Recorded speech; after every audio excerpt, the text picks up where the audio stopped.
Hello everyone, welcome to the channel DWS Technico. In the previous video, we have seen the ephemeral type of storage.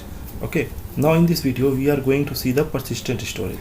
So what is exactly persistent storage? Persistent storage is nothing that it's just store the data permanently on the local machine, not in the container, because we have to map the host volume to container volume.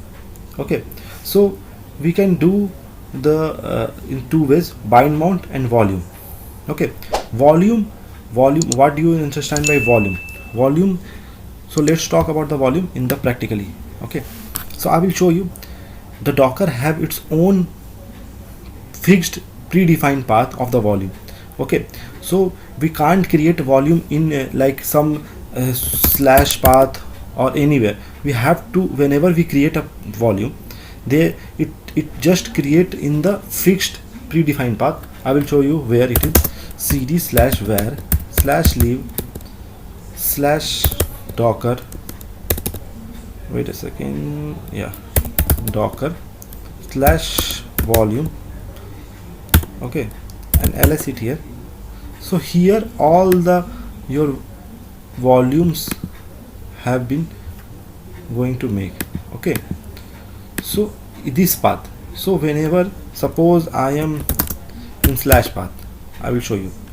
Okay, and I am creating docker create volume, and the volume name is like suppose Apache, because I'm now going to create Apache and store something. So I'm now creating docker create volume.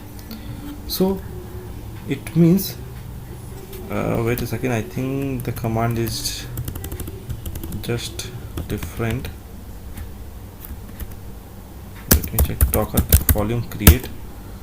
So yeah, sorry, this is a command docker volume create Apache.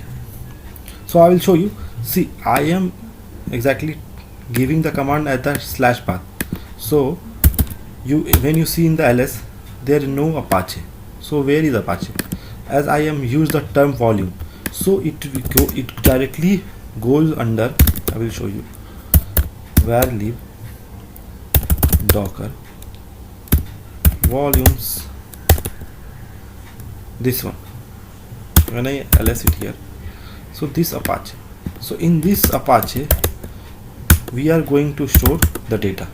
So this data, under this data there is nothing, as you see. Okay, just see. So we are going to attach, or you can say map, this volume to container any container, any directory. Okay, so I will show you how we are going to make.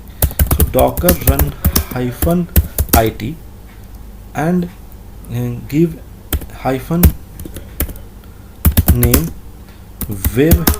Okay, and now you are going to give hyphen v. Okay, and give the Apache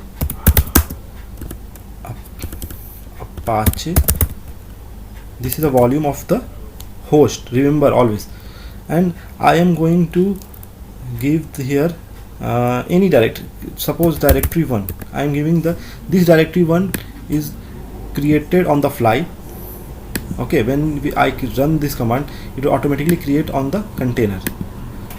Okay, and I am using httpd image, and the command is bash. When I hit enter, wait a second, what is saying? Error. Why it is error?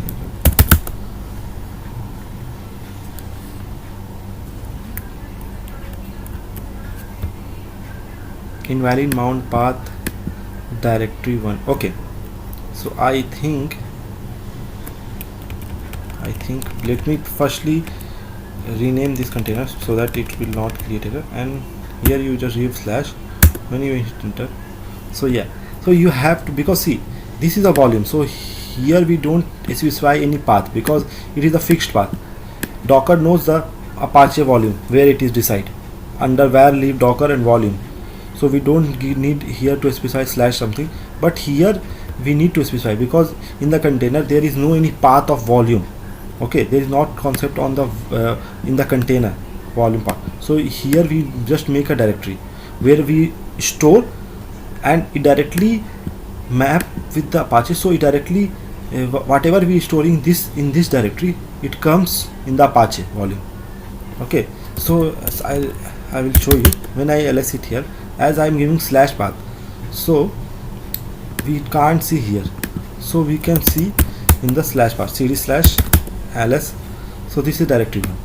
So when I go to directory 1, okay, and make any file, touch file, okay, or make any directory, web directory, when I ls it here, so I make one file and one directory, and when I come out from the container, okay, so I'm directly come out of the container. When I ls it here, see, it is already made.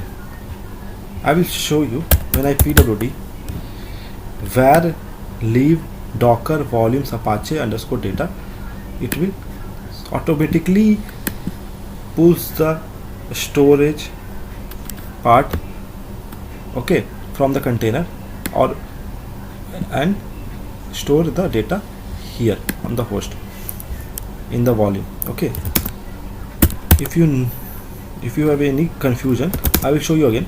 cd slash var slash leave slash volumes, sorry, docker slash volumes, and when you ls it here, so this is the Apache my volume, and when you again ls it here, so all the data stored under the underscore data and ls.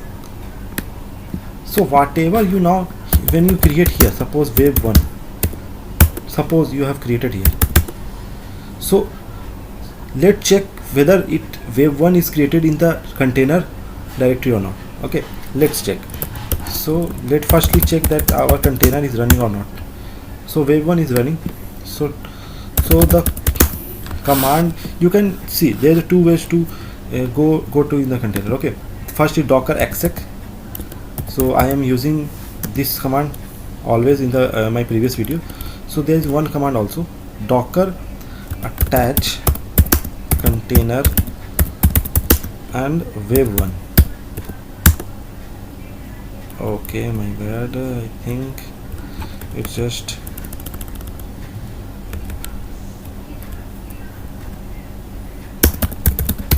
attach, yeah, so it's docker container attach and give the container name. In this way you can, and see, I am in the directory 1. Okay, so when I ls it here, so see, it will automatically make. So whatever we create in this directory, it will create in the storage volume part, or whatever we create in the volume, it will. So if suppose I just delete the container, as you see in the persistence type of storage, that data will still there if you delete the container. So now I am going to docker ps, now I'm going to delete the container firstly. So always remember that whenever you want to delete the container, you have to stop the container first, always remember. So docker stop wave 1, now I am, yeah, it is stopping. So docker ps -a, okay, it is in progress. Okay, so yeah, now I am delete the container, docker container prune. This command will delete all the stop container. Okay, give yes, and yeah, it will delete it. So I have deleted my container. Let's check. Yeah, see, there is no any container of web Apache is running. Okay, so let's check if there is any container is running or not. So firstly we have to check in the volume, cd slash var leave docker and volumes and Apache underscore data. So here you have checked that the data is still persistent. So now I am going to create once again my container docker run hyphen it hyphen name and container name anything web1, or we can give any web2. So we have to just remember our volume name Apache. We have to just map it here and give any name, directory one. Once again I am giving here and httpd dash. Okay, now I am going to see my in the directory one is there data is coming or not. So here I think I made the mistake. The volume name is Apache. Okay, so I think volume name is Apache. I did the mistake, so no issue. I am going to create a once again. Okay, because we have to be careful while giving the Apache volume name. Okay, so that it will map. Okay, now it's giving the bad. I am giving the web4. Now when you see cd dir1 ls it here,